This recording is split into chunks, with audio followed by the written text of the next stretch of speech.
Welcome to The Honest Media. I'm Tom Pappert, your host, and today is May 11th, 2017.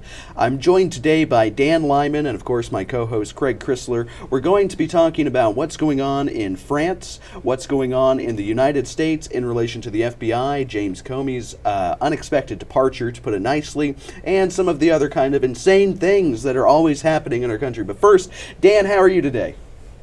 I'm doing very well, Tom. Thank you. How are you? Doing wonderfully. So you, of course, are Infowars foreign correspondent. You've been in Iceland. Right now you're kind of doing a Euro trek where you're getting to see some of the eastern parts of Europe that are a little bit less migrant-centric, to say it nicely.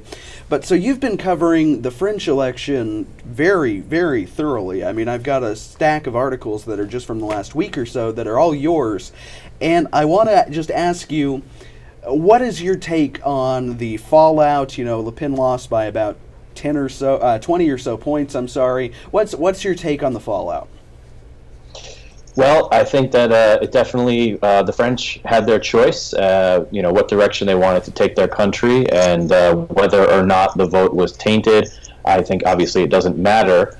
But it'd be hard, I think, to swing an election that hard. You know, I think Macron got about 2/3 of the vote. So if there was vote tampering, it still seems like he was going to take that one way or the other. And it also aligned with the polls that were leading into that. Apparently, the polls in France are known to be more accurate than they are in the U.S. Obviously, most of the polls in the U.S. were totally inaccurate about the presidential election, which is why so many Americans were surprised when Trump won. But in France, they were kind of reflected that way pretty much the whole way leading right into the vote. So, I mean, there's only so much crying that can be done about, let's say there was a couple of different things that were fishy leading into the vote, where some voters got ballots that were torn and damaged, that they couldn't vote for Le Pen. They were already invalidated. You had that situation where there were 500,000 basically French nationals living outside the country who were enabled to vote twice somehow, and also people who received ballots that were both for Emmanuel Macron and none for Le Pen. So, there was some fishy stuff that went on, but to get Macron up to 2/3 of the vote, I mean, a lot of that had to be authentic. Right. And that was kind of my take on it, too. Craig and I were discussing this before the show today. Maybe it would have been a little bit closer without some of that. Maybe they did some of the alleged rigging in an attempt to make it look like it was a Macron landslide when it would have perhaps been closer. But let's just talk about, for a minute, this guy, this 39, I believe, year old guy with the 66, 67-year-old wife. Who, when he won the election, actually walked in, did his speech to the tune of the European Union's anthem, not France's. What do you make of the new president of France? He is the establishment globalist choice through and through, totally unproven. He's never really technically had a real job, unless you want to call the whole banker thing a real job, but it seems like he's been groomed since day one for this position, and has just been kind of guided along by the mysterious hands, the same type that guided Barack Obama to the presidency, having been unproven and unknown at that time as well. There is some evidence and speculation also that he was basically groomed by Hollande and the Socialist Party that he was a part of up until 2009, I believe. He dropped out of that party, and supposedly he's this outsider candidate. They call him a centrist. The media loves to call him a centrist. But in reality, he is the insider candidate, and he just started his own party called En Marche, I believe. And so he came out of nowhere, but really didn't come out of nowhere if you know a bit more about his history. Right. And I just, there's a lot of people here in the United States, of course, the wonderful Hillary Clinton, who we've got some news about later in the show, but a lot of people are saying that this is a tremendous defeat for the right wing, and even implying that Le Pen was a right-wing candidate. They're saying it's a tremendous defeat for the right, for what they term populism, for the idea of national sovereignty. Is it really, in your opinion? I don't think so. I mean, Le Pen got almost 40% of the vote. So in a place like France, that's a pretty big deal. And I think that there were a few factors that didn't work out in her favor, where I think she could have gotten more of the vote. Apparently, Le Pen basically said right off the bat she wanted to go back from the euro to the franc, and that scared a lot of pensioners and people who are approaching retirement age because their pension would have decreased in worth, and that scared a lot of the older voters. And in addition to that, the history of Front National, her father, there's a bit of a murky past, but Marine has done a great job of kind of redirecting the party. That's something that Nigel Farage has spoken on at length, that she's really updated the party, brought it a little closer to the center, so it shouldn't have scared as many people, but the media did a great job of smearing her. I did a piece last week. Throughout the whole campaign, they were calling her far right, far right, far right. Last week, Paul Krugman of the New York Times just came right out and called her a racist extremist, and said that her supporters are white nationalists and hateful, folks. So they just stopped mincing words at the end there and just called her a racist right out, without any softening of that. Very reminiscent of the Trump campaign. And of course, I mean, it's worth noting she had great immigration policy, just perfect immigration policy for what Europe needs right now. But economically, as far as I could tell, she was, pretty much a socialist. Now, before we get into that, I just want to ask you, Le Pen lost virtually every demographic. That's just how it shook out. It's unfortunate it happened that way. But the demographic she did most strongly with was the 18 to 35 group. So, and of course, and you mentioned the pensioners, they just hated her. I think it was 78% of the 70 and plus group, they voted Macron. Now, do you think that is tied only to this fear of losing their pension income or it losing its value? Or do you think that the young people are becoming more towards as the media would call us, the far-right nationalists? Well, I think that one of the things that the young are most concerned about is they have a really high unemployment rate for the youth in France. I think it's something like 24% reflected in the official numbers. So the enfranchisement with the way things are going, the status quo there, if a lot of them aren't even finding jobs. So that's a big thing. There was polling done where 6 out of 10 French did not feel safe anywhere in their country. So the younger folks are probably saying, is that really going to get any better if we keep the borders open? I would say there's definitely a backlash against the status quo in general. You had, I think, about a third of the voters abstained or intentionally damaged their ballots. So there's just a lot of frustration in France. I think that was reflected in the youth, who are kind of a good marker as to what things could come in the future. We'll have to see. Right.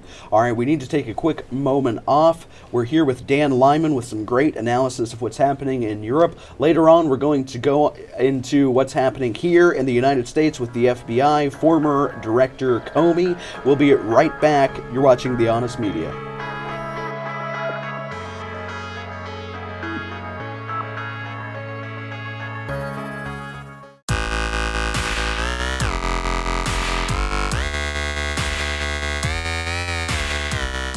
Welcome back to The Honest Media. I'm here with Dan Lyman and Craig Chrysler, and we were going to talk about France, but we just got some breaking news from Infowars.com. It sounds like Rumor Wagon says Infowars White House press sources reveal that Sean Spicer, press secretary for the president, may be on his way out. Dan, tell us what's going on. Yeah, I just saw this during the break. This was just put out by Paul Joseph Watson. Apparently, Trump is getting ready to fire Spicer and to replace him with Kimberly Guilfoyle from Fox. And I remember when they were scouting out potential candidates for this job, originally Guilfoyle was at the top of the list along with Spicer. I know a lot of folks would like to have seen Guilfoyle handle things. I know, at least for the last couple of press briefings, Samantha Sanders, I believe her name is the deputy press secretary, has been handling things, and I think she's been doing a great job. Daily Caller put out a piece today with the top 5 moments of Sanders being saucy with the press, and she was lighting them up pretty nicely. So she would be a great replacement, it looks like. But if they bring in Guilfoyle, I'd like to see that as well. So I want to talk about Spicer for a minute, because I don't know what you think, Craig. In my opinion, he's done a pretty good job. There was a slew of articles that came out right as Trump did his shuffle at the FBI, saying that Spicer had a meltdown, was hiding in the bushes. Is this just going to be a high turnover job, or do you think that this is part of some greater scheme in the White House? That I couldn't tell you. It definitely has to be one of the most stressful jobs in the country, that's for sure. Recently, Mike Cernovich and Jack Posobiec, who are both basically independent investigative journalists, have had a chance on separate occasions within a week of each other to spend some time in the White House press briefings. And they did a little interview the other day on Infowars, a discussion together. And they would be considered extreme outsiders compared to the press pool, and they were not treated nicely by the press pool. They just had an odd time there. But anyways, they said that this press pool they are basically communicating with each other in real time, trying to shape the questioning. Mm-hmm. So Spicer will face the same question over and over and over, and they keep hammering him, trying to get him to trip up or to maybe use a different factoid from one answer to the next. And they communicate with each other by text message or in Slack groups during the press briefings. So they're all working in collusion to give Spicer an extra hard time. So I can imagine it's extremely stressful and probably tiresome to keep answering the same questions over and over. Mm-hmm. I thought Spicer was doing a really good job, but... Well, and of course, it hasn't been easy for him. And you can see this, what you're talking about, where they try to slip him up. They will ask the same question over and over and over and over again. And when he finally gets one little bit of information wrong, then the media seizes on it. And for 2 or 3 weeks, all you hear about is, what did Spicer mean by this? Why is Spicer contradicting the president? So let's talk about Kimberly Guilfoyle is her name, I believe, the former Fox News individual who is she's rumored. Still on Fox. Is she still on Fox? 5, yeah. Well, Dan, Craig, what do we know about her? Well, I believe she's a former prosecutor, big-time prosecutor or something, and host of The 5 and a couple other Fox shows, and super smart. She don't take any BS, so that'll be really interesting. And Dan, another little interesting factoid here, I didn't realize this. She's the former wife of Gavin Newsom, who was the mayor of San Francisco. Oh, no kidding. Still, not sure. Well, didn't know that. That's an interesting pick.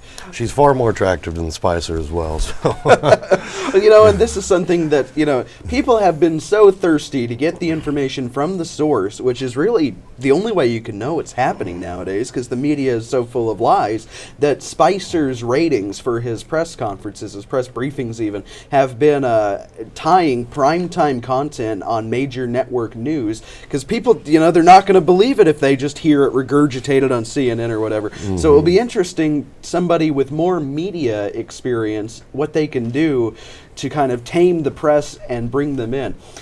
Dan, what is your take on this in the context of President Trump, who from day one, his campaign, first he had Roger Stone, then he brought in Corey Lewandowski, then he brought in Paul Manafort, then he brought in Bannon. Is this just Trump picking the right person for the right time? That could definitely be the case. I have definitely had my issues with some of Trump's selections for people within his campaign and within the administration.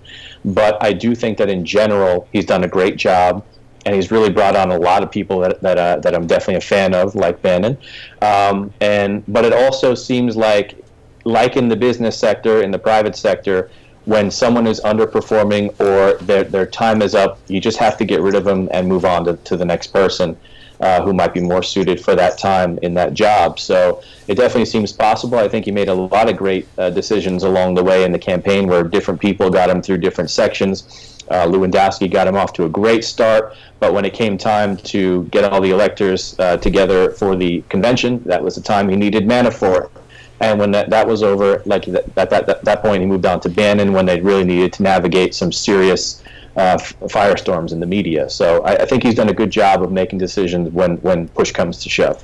And so you recently, on the 10th, so just very recently, you wrote an article, Trump eviscerates Democrats amid Comey uproar. And this is kind of the same thing, where first he didn't like Comey, then he was going to give Comey a chance. But tell us a little bit about the hypocritical Democrat reaction to Comey's dismissal. Yeah, so a lot of these Democrats just days ago were saying that they didn't have much faith in Comey or that he needed to go. They virtually have all called for his resignation or firing at some point, especially when it was perceived that he mucked up Hillary Clinton's chances right at the end of her campaign. But then now that Trump fired him, now because everything that Trump does is wrong and evil and fascistic, now they're in an uproar against Trump, and Trump has done a fantastic job of attacking them via Twitter, and today on Instagram, actually, he's published video after video selecting people like Maxine Waters, Chuck Schumer, one at a time, showing them contradicting themselves, drastically, complete 180s, and asking the same question: why did the Democrats change their mind, or something like that? He's doing a great job. When we come back, I want to talk about that a little bit more, about how this may be just an opportunity to really expose the Democrats' hypocrisy on this and a myriad of other issues. But just a couple quick quotes from your article. Chuck Schumer recently said, "I do not have confidence in James Comey any longer." You had, let's see who we have here. You had all of these different people saying that we needed to get rid of him. You've got all the same people, of course, saying that we needed him, he was wonderful, he was going to bring Trump down. Mm-hmm. It's very confusing. We'll be back in just a minute. You're watching The Honest Media with Tom Pappert and Craig Chrysler.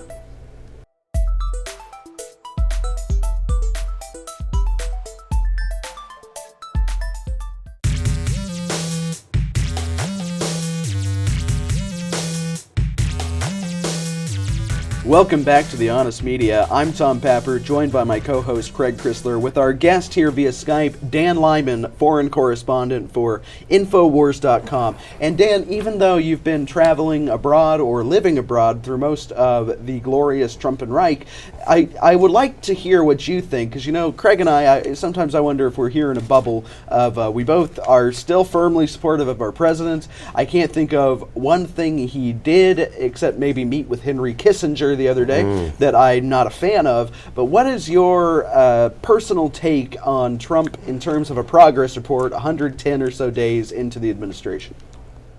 Well, I have to say that despite the imperfections, namely, most specifically, the Syria strike, which at this point seems to not have been as bad as everyone was fearing, I think in general he has done such a great job, especially facing the headwinds that he's working into. I mean, he has so many people working against him, including the people in his own party, and the Democrats are just unbelievably virulent and nasty, and just oppose everything he does just on the basis that it's Trump and they have to.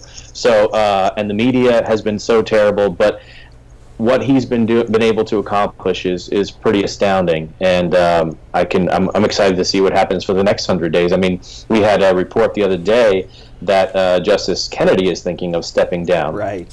And if that were to happen, that means we'd have 2 Supreme Court justices replaced in the first half of a year by Trump. And for the next one, he doesn't have to go off that list that he provided everyone, so he could pick someone like an Andrew Napolitano, which would be fantastic. And of course, rumor has it that he is going to go from the list. But there's a lot of people out there a lot of mainstream conservatives, a lot of our viewers who maybe aren't as big on Trump as we are, who said from the start, if he just gets in there and picks conservative, originalist Supreme Court justices, I'll be happy. And now you get these people trying to say there's discontent within the ranks. The Republicans are turning on Trump. I just personally don't see it. Now, I want to real quick ask... the globalist turning on Trump is what it is. Which is nothing new at all. I mean, really. Or the neocons. Now, what do you make of, there's been some controversy over the wall. He wanted X amount of dollars. They wouldn't give it to him in the budget. They instead gave him money to build a 25-foot high metal wall. Is that Trump breaking a campaign promise, as the media will tell us, or is that the art of the deal? Not at all, and I don't think that that he's going to slack off on that. I really do think we're going to see a wall at some point, but we do have to remember it's only been just over 100 days. There is a lot of stuff that has to happen to begin construction of a border wall. So anyone who thinks that, just because in this budget he didn't get the money for whatever, that doesn't mean anything to me. And he in his most recent speech, he assured us all we're getting a wall. So I'll take him at his word, and we'll let it play out. But from my understanding, I think this budget only stretches into the fall, and then there'll be new budget put together at that point, or new spending allotments that'll be worked out at that time. And I could see more things developing at that point. But I've seen some interesting propositions now from people who say we just need to start crowdsourcing the thing, or using El Chapo's drug money, which they apparently can't find for whatever reason. But there's so much to develop here, and they got the plans together. They have bids coming in. There are all sorts of crazy proposals to what to add to the wall, a train on top, or nuclear waste underneath. I don't know. It's going to be really interesting. I also think that building the wall is going to be a very dangerous endeavor for anyone who is on site. And I think that's been confirmed because some of the contractors have said they would like to have their men armed or to have armed protection. I think we're going to have a military escort for these guys, because on both sides of the wall you're going to have crazies coming at them trying to prevent them from building. So it's going to be very interesting when it does come, and it will come. That is a good point. And I completely agree with you. A couple more of his accomplishments that I just printed out for today. And there are people who say, well, Obama did this too. No, it's totally false. Obama did not have a budget surplus, but this is from someone or another. I'll find it here in a second.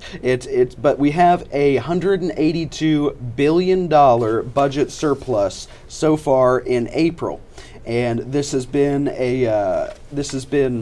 ongoing. I'll just read from here. It is Reuters. The U.S. government had a $182 billion budget surplus in April, confounding market expectations for a deficit, according to Treasury Department data released Wednesday.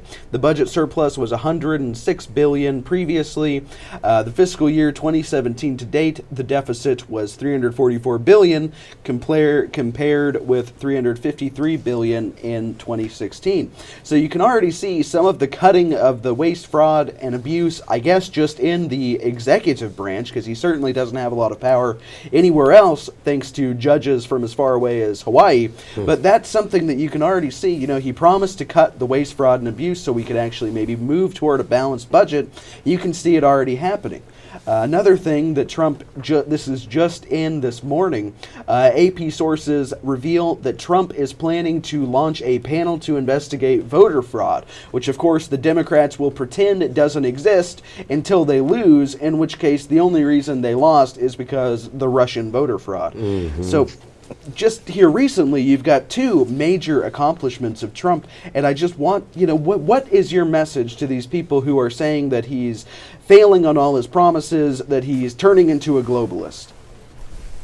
I would say unhook yourself from the mainstream media and even be skeptical of the alternative media. I mean, you see, there's so much information that comes out these days, and a lot of it is just speculation or spin. And even a lot of conservative outlets are guilty of that. And people want to get headlines. They want to get good headlines. They want to get clicks. They want to get visits to the site. So they're willing to kind of sacrifice the information that's being put out in the interest of driving traffic.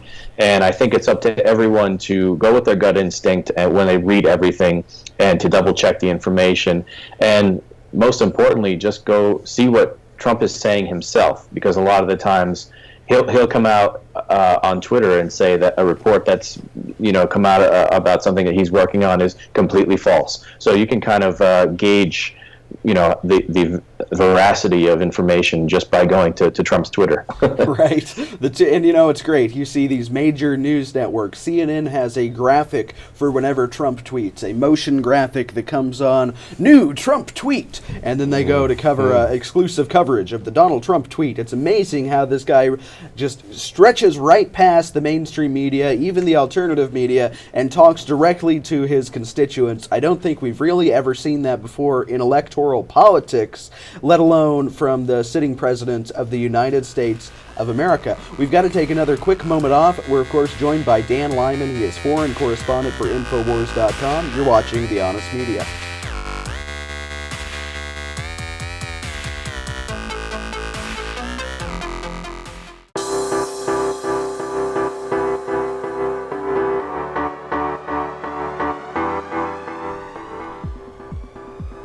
Welcome back to The Honest Media. I'm Tom Pappert, still joined by Dan Lyman, foreign correspondent for Infowars.com, and of course, my co-host, Craig Chrysler. I want to briefly return to France.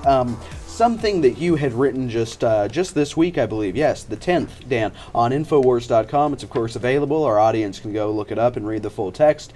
But it is from a Polish MP. French no longer have the strength to fight for France. Specifically saying, the French no longer have the strength to fight for France. Compared to them, the Poles are mighty in spirit, channeling the full power of Polish patriots. We are discouraged. The French are dying without God, without faith in Mary. And it goes on like that. Tell us about the difference. I mean, Poland isn't even considered Eastern Europe, but tell us about the difference between the European countries that value sovereignty, that value borders, and the ones like France, because you're there now, you've seen it firsthand.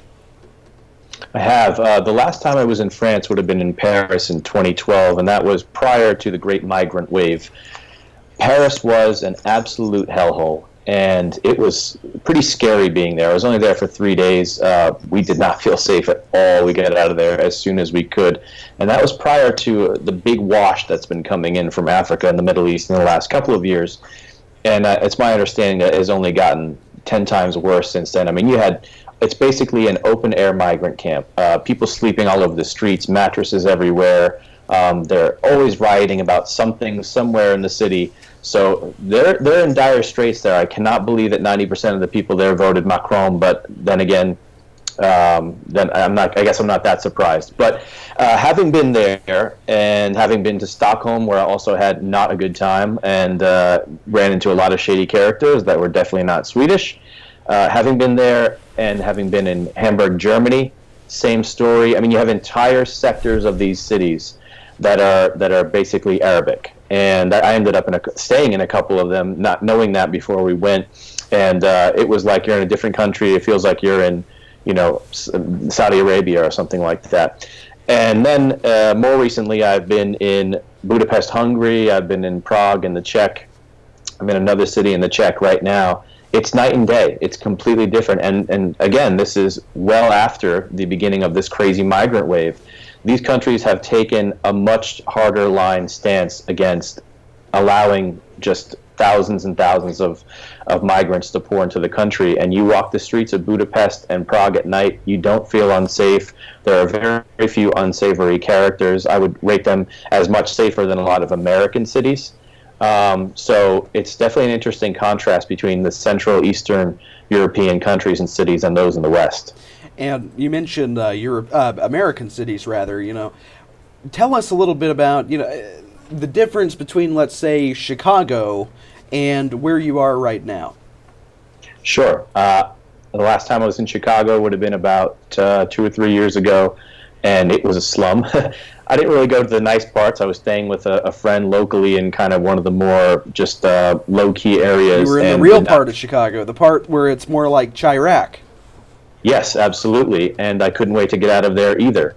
And things have only gotten worse there. Every year there are more homicides than the previous year. But here, I can walk around anywhere in these cities, and you don't take anything for granted. There's unsavory characters everywhere, but it's complete. It's like it's night and day. Like I said, here you don't feel unsafe.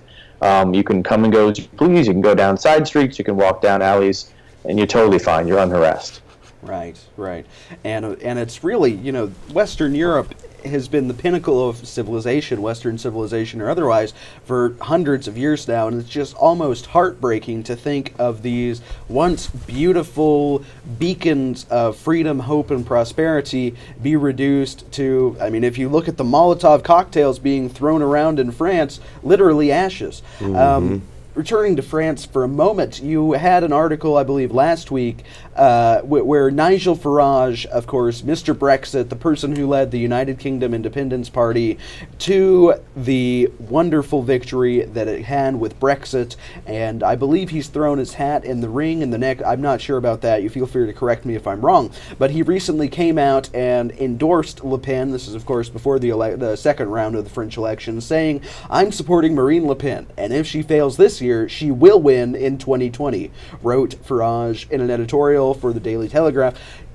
But what I'm more interested in, and feel free to correct any of the information I may have messed up, but 2022, is there going to be a possibility for Le Pen in a France that has even more migrants? There's some rumors floating around from the Macron leaks of he wanted to potentially naturalize some of these migrants because Europeans aren't having kids fast enough. Is there going to be an opportunity for Le Pen in 2022, or do you think we all just need to, for lack of a better expression, just write France off? It's a good question. It's hard to know. I would probably be pessimistic about it. I find Farage to be an optimist in most cases, and I think it would be counterproductive for him to say after the fact that there will be no chance of Le Pen winning in 2022, because it definitely benefits all of Europe to at least remain positive about the possibility, and let's hope so. But in reality, I don't know. I mean, she only got, the globalist candidate, the open borders candidate, the pro-migrant candidate who said there is no such thing as French culture, got 65% of the vote this time around. So it's going to take a massive swing, and sadly probably a lot more terrorism and violence and rape and all of the above from jihadists and invaders, third world migrants, to find out what's going to happen in 2022. But I just put up a story the other day. I mean, just to put Paris and the French government into perspective, they have this one of these open air migrant camps, and it's full of Africans and Middle Easterners. Nobody from Syria listed, mostly Afghanistan and West Africans. And there was something like 1,600 of them, and also they're mostly male. And rather than kick these guys all out of the country, they took them off the streets where they've been living, and they're moving them into better housing and transporting them on these nice buses. I mean, that's suicide to me. I don't really know what 2022 is going to look like, but I don't think it's going to be pretty. Right. And I have to say that, you bring up some good points. One thing that is my silver lining that I think, maybe, part of what Farage said, they need to find a way to drop their baggage from the past. Marine Le Pen's father was, you never know if this is media spin or not, but allegedly anti-Semitic. But 30% of France just decided voting wasn't worthwhile, if I remember right. So we've got to take a moment off. We'll be right back. You're watching The Honest Media.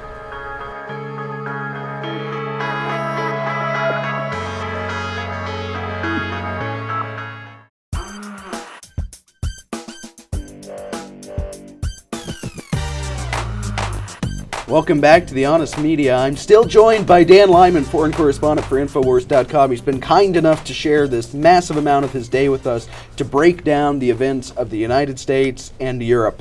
We've got one more article that Dan wrote on the 8th, just this week. Again, you can read all of these at Infowars.com, where he writes his exclusive. This is from Katie Hopkins, British journalist and radio host, who right after Macron won, she basically told it how it is. She called him a banker, pretend politician who is married to his nana. And Dan, tell us a little bit about her completely right-on description of the new French quasi-socialist, allegedly centrist president.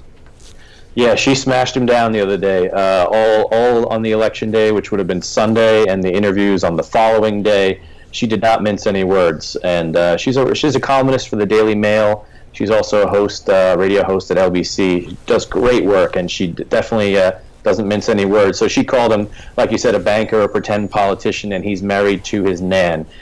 So she also said, if Macron gets in, the little boy who was a banker, who's always been a banker, or a politician, is married to someone who is the same age as his grandmother, there's going to be rage in the streets. Right. And she did say that she thought Macron was going to win, but that the rage in France will continue to mount, and this would be very similar to what's going on, or what has been going on in the United States, where you have disenfranchised working class, outside the city types who are just being steamrolled by the voting blocks in these major cities. So you have kind of socialistic, globalistic, cosmopolitan types who are congregated, like in places like Paris, where they went 90% Macron, and they are driving these elections. Fortunately, in the United States, we have the Electoral College, which saves us from these crazed urbanites, and they don't seem to have that in France, just a straight head-to-head.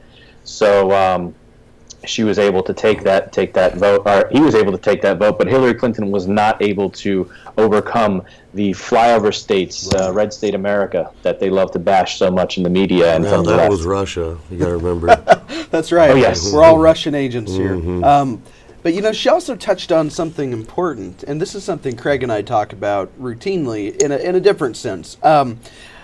She said he's never had a real job. He doesn't have any children. He doesn't have a proper family. So he doesn't connect with people. Ultimately, he thinks that we can solve all the problems of the world by opening our borders and paying for a few people to go to the movies. Of course, a reference to Macron recommending, what was it, like $100 culture fee, where everybody's going to get a $100 cultural stipend to go enjoy the French culture, which also, according to Macron, doesn't exist. Yeah. And And how weird is it that guy married his school teacher? I mean, how much older? Is she 30 years older than him or well, something? I know he met her when he was 17. Go on, Dan. He met her much younger than that. Yeah, I Oh, thought really? it was like elementary school. 15. 15 years old. You know, and I guess in France it's not illegal. In the United States, that's straight up pedophilia, though. And It's just weird. I mean, you ain't going to get elected here, I wouldn't think, if you're married your school teacher that's 30 years older than you, but... I would certainly hope not. And then, of course, people like to draw parallels between Trump and Melania, but Melania was like 26 when they met, not 15. You know, there's a big difference there. Mm-hmm. But one thing that she really honed in on that I think you'll appreciate, Craig, she said he doesn't have any children, meaning he really has no skin in the game for the future of France beyond his lifetime. And this is a recurring theme in Europe. Theresa May of the United Kingdom, who many people like, I'm still undecided, I don't know enough about her, no children. Angela Merkel, Germany, Germanistan, no children. And there's 3 or 4 others, I don't have the names in front of me right now, with no children. But what do you think? None of them do. All 3 of us do. obviously don't have children, but what's your take on this, Dan? Well, I do have that list in front of me. I was just put out earlier today an interesting observation from Raheem Kassam over at Breitbart London. France, United Kingdom, Scotland, Italy, Germany, Luxembourg, Sweden, the Netherlands, and the European Commission are all led by folks with no children. They have, like you said, no skin in the game. They don't have to worry about what's going to happen to their countries in the future if they keep letting in these people from other countries. But is it a coincidence? I don't know. It could be. Or is it that these people are groomed from the beginning to basically enter these positions of power, and in that process they are discouraged from having families? I don't know. It'd be interesting. Say so.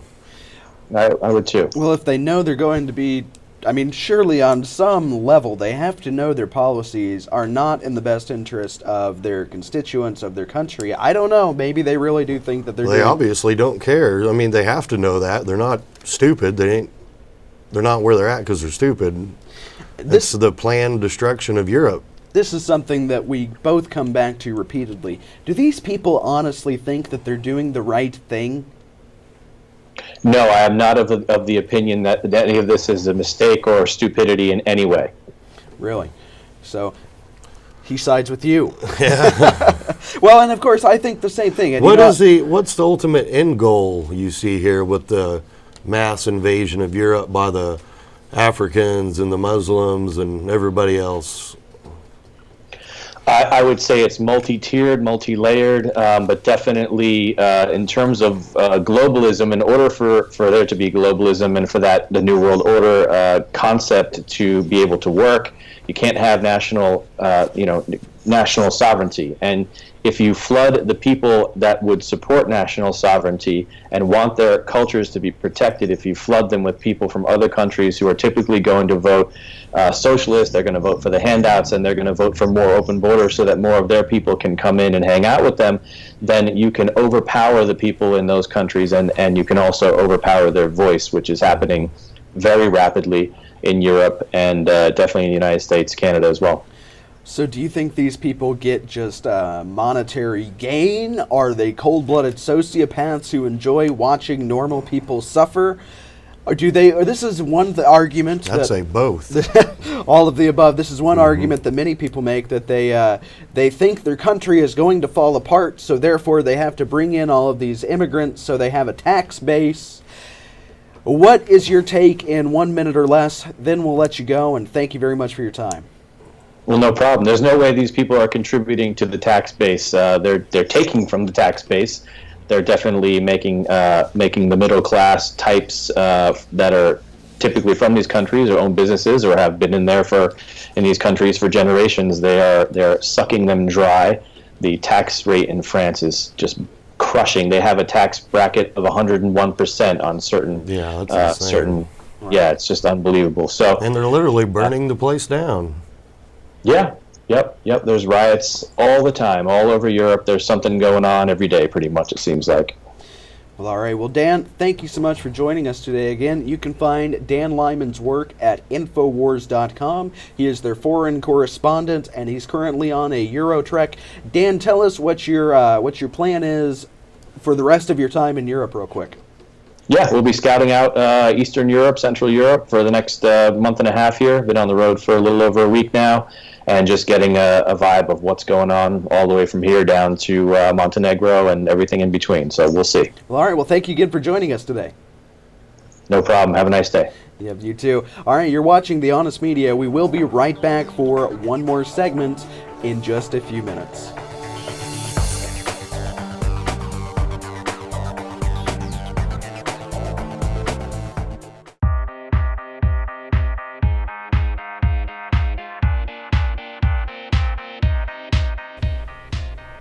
Welcome back to The Honest Media. I'm Tom Pappert, joined now by Craig Chrysler, my co-host, and I hope you enjoyed that thorough analysis of by Dan Lyman in general. He's great at what he does.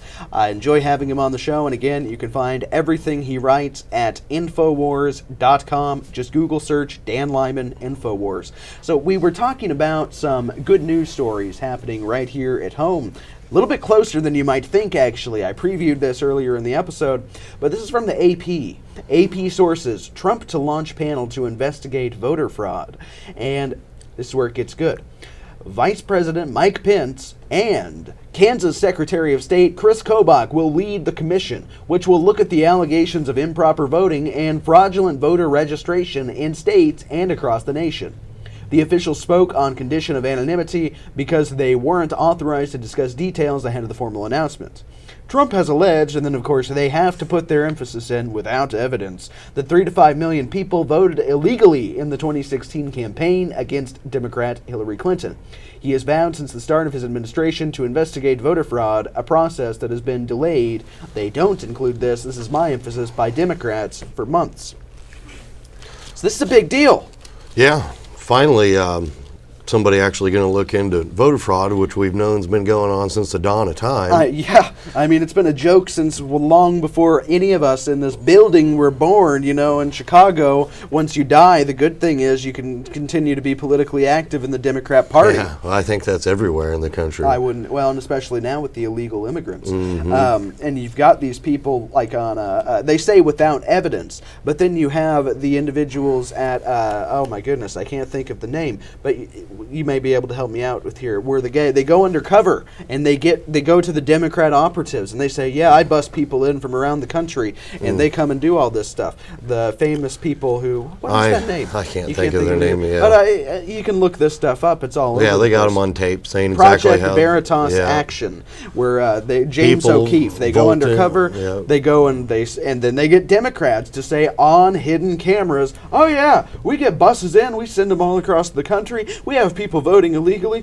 It doesn't matter. It's how we voting several win. times per person. So, And what I'm excited about is Chris Kobach. For those who have been here in Kansas, you know this guy has been hardline anti-illegal immigration. He's wanted just simple voter ID at the polls, and he's had to fight tooth and nail and be vilified as a racist, bigot, anti-immigrant, blah, blah, blah, blah, blah, blah, blah. And he has never once let it stand in his way. Yeah. Never once.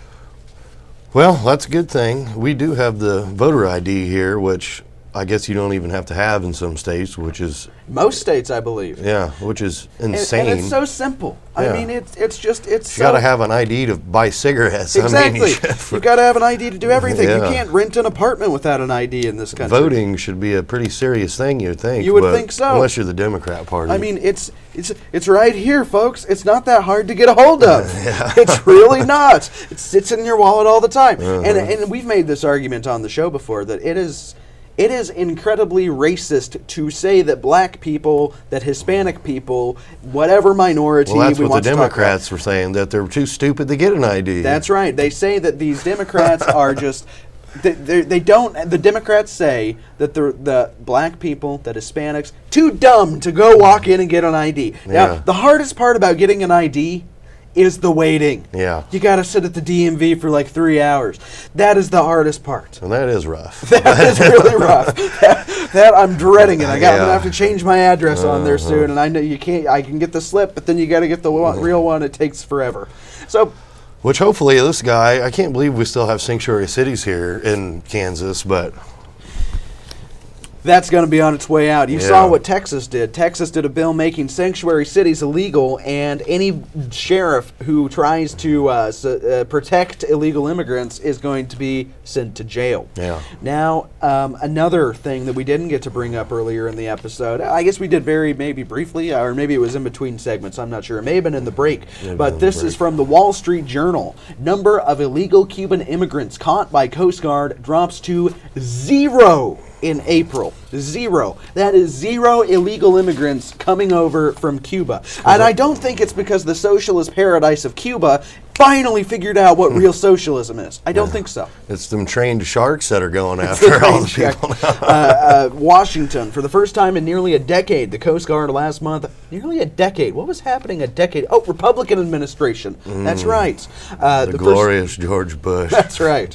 Fool me once, shame on me. Fool me twice. Shame on. I can't remember what he said. That's pretty much it. You can't fool me twice. The Coast Guard last month didn't intercept any Cubans trying to sail illegally to the United States, a change due in large part to new policies set forth by, they of course have to include the Obama and Trump administrations, head of the Coast Guard said Wednesday. However, they go on to say April was the first month in 7 years. Again, what was happening 7 years ago? It's hilarious.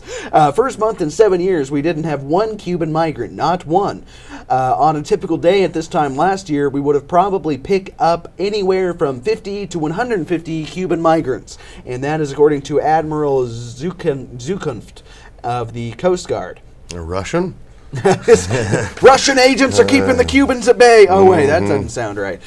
He goes on to say that this is largely, or at least somewhat in part, due to Trump's hard line on immigration. They know they're not going to be welcomed with open arms anymore, as they were with Obama. Yeah, and the crossings at the border at Mexico are all-time low, too. Steeply down. You know, I still want that wall. We all want the wall, but the metaphorical wall is already in place. These people know they are not welcome here. They are no longer welcome to our welfare. And it's going to take years to get that wall going. People didn't think it was going to happen like overnight. I mean, They're just it's a goofy. giant construction project to begin with. For just a business to do that at a property would take months and months and months and months of planning. I mean, in ancient China, it took, I believe, decades. So if it doesn't, if people are shocked that it's not done in 100 days in 2017, when again you got to spend 6 hours of your day at the I'd be DMV. surprised if it's done by the end of 4 years. I have a feeling it'll be done by the end of the first administration. It's hard. The first 4